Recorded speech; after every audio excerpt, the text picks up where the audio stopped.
सबसे पहले तो आपको सावन की ढेर सारी शुभकामनाएं। दोस्तों, अगर आप प्रेगनेंसी कंसीव की हैं यानी कि आप प्रेग्नेंट हैं तो आपको सावन में चीज़ों को बिल्कुल भी अवॉइड करनी चाहिए, क्योंकि सावन का महीना बहुत ही पवित्र माना जाता है। सबसे पहले तो ये रीज़न है। दूसरा रीज़न ये है कि सावन के महीने में बरसात का मौसम आ जाता है। तो बरसात के मौसम में ऐसे कुछ कुछ कीटाणु ऐसे होते हैं कि आपको दिखाई देते हैं, और कुछ कुछ कीटाणु विषाणु ऐसे होते हैं जो आपको बिल्कुल भी नहीं दिखाई देते हैं, क्योंकि ये मतलब सूक्ष्म होते हैं। तो अगर आप इन सारे जो मैं बता रही हूँ, इन सारे चीज़ों का सेवन ना तो आप करें ना तो अपने परिवार वाले को कराएं, क्योंकि सावन में ये सारी चीज़ें साइंटिफिक और धार्मिक रूप से, दोनों रूप से ही आपको वर्जित किया जाता है। क्योंकि देखिए मित्रों, अगर आप कोई भी चीज़ ऐसा वैसा खा लेती हैं जिसमें कीटाणु होता है तो आपको तो नुकसान करेगा, लेकिन आपके शिशु को आपसे ज़्यादा नुकसान कर जाएगा। तो सबसे पहले हम बात करते हैं नॉनवेज की। तो आजकल देखिए, आजकल बरसात का मौसम हो गया है, तो आपको नहीं पता है कि वो लोग जो नॉनवेज होते हैं, जो मछली काटते हैं, मुर्गा काटते हैं, जो खस्सी काटते हैं, वो आपको नहीं पता कि कितने देर का काट के रखे हैं। तो वो देर का सामान भी मार्केट में बिक जाता है। तो ये चीज़ें आपको नॉनवेज बिल्कुल भी नहीं खाना चाहिए, क्योंकि पहले तो आपका जो इम्यूनिटी सिस्टम है वो कमज़ोर है, और ये आपका पाचन तंत्र कमज़ोर होने की वजह से हावी बहुत ज़्यादा करता है। इसके बाद आपको पालक, हरी पत्तेदार सब्जियां बिल्कुल भी नहीं खाना चाहिए, क्योंकि देखिए दोस्तों, पालक में ऐसे भी, अगर पालक ताज़ा है तब तो कोई बात नहीं है, उसमें भी मतलब कीड़े होते हैं, आपने देखा होगा।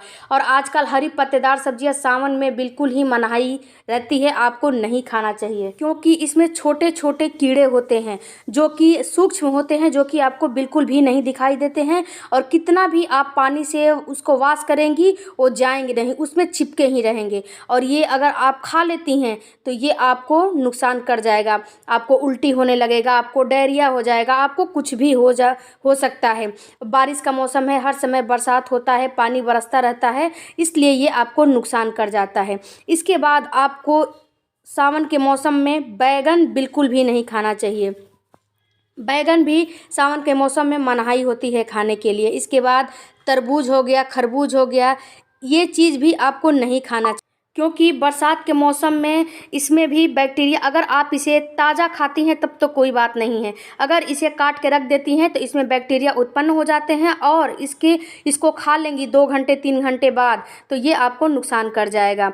देखिए मित्रों, जो मैं आपको मना कर रही हूँ इसको आपको मानना ही मानना है, अगर आप प्रेग्नेंट हैं तो। इसके बाद आपको दही छाछ भी सावन में नहीं खाना चाहिए। बरसात का सीज़न है तो इसमें नहीं खाना चाहिए, क्योंकि देखिए दोस्तों, दही जो है, दही अगर ताज़ा जमा के खा रही हैं तब तो कोई बात नहीं है। दही में सब जानते हैं कि अच्छी बैक्टीरिया होती है, लेकिन अच्छी बैक्टीरिया के साथ साथ इसमें कुछ खराब बैक्टीरिया भी उत्पन्न हो जाती है, अगर आप इसको ज़्यादा देर तक रख देती हैं तो इससे क्या होता है कि आपके पाचन बिगड़ सकता है, आपका पाचन तंत्र बिगड़ सकता है, और पेट से संबंधित आपको बीमारियां हो सकती है। इसके अलावा आपके शिशु को भी ये नुकसान कर जाता है। तो आपको दही छाछ बिल्कुल भी नहीं खाना चाहिए।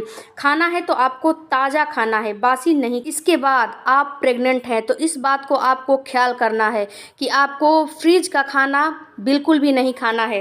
फ्रिज का सुबह का आटा, अगर सान के आटा गूँथ के रख दी हैं तो आपको शाम की रोटी बना के उसको बिल्कुल भी नहीं खाना है। फ्रिज में जो भी खाना रखी हैं उसको आपको टच भी नहीं करना है, क्योंकि एक तो आपको ठंडा खाना नहीं खाना है, ऊपर से आपको बासी तिरासी खाना बिल्कुल भी नहीं खाना है। नहीं तो ये बरसात के मौसम में खराब बैक्टीरिया उत्पन्न होते हैं और आपके शिशु को नुकसान करते हैं। इसके बाद आपको बाहर का खाना बिल्कुल भी नहीं खाना है। आपको नहीं पता कि जो बना रहा है वो कितना हाइजीन देकर बना रहा है, वो हाइजीन से नहीं बनाता है, हो सकता है बारिश का पानी भी उसमें डाल दे। तो आपको ये काम बिल्कुल भी नहीं करना है। इसके बाद गरिष्ठ भोजन आपको इस समय नहीं खाना है, क्योंकि इस समय खाना पचने में काफ़ी समय लगता है, क्योंकि इस समय ऑलरेडी आपकी पाचन जो प्रणाली है वो कमज़ोर होती है और इस समय और कमज़ोर हो जाती है। तो आपको गरिष्ठ खाना, मैदे से बनी खाना, जंक फूड, बाहर का खाना, ये सारी चीज़ों को आपको अवॉइड करना है। इसके अलावा आप अपने घर में एक्सरसाइज करिए, हो सके तो घर में ही वॉक करिए। आपको बाहर इस समय बिल्कुल भी नहीं जाना चाहिए, क्योंकि बाहर जाएंगी तो हो सकता है कहीं आपका पैर फिसल जाए तो आपको लेना का देना पड़ जाएगा। तो आपको बाहर बिल्कुल भी नहीं जाना है और जो जो मैंने आपको मना किया है वो आपको बिल्कुल भी काम नहीं करना है। तो आई होप कि ये हमारा इन्फॉर्मेशन आपको अच्छा लगा होगा। अच्छा लगे तो चैनल को लाइक शेयर सब्सक्राइब कमेंट जरूर करें। मिलते हैं अगले वीडियो में। Thank you for watching. Bye bye. धन्यवाद।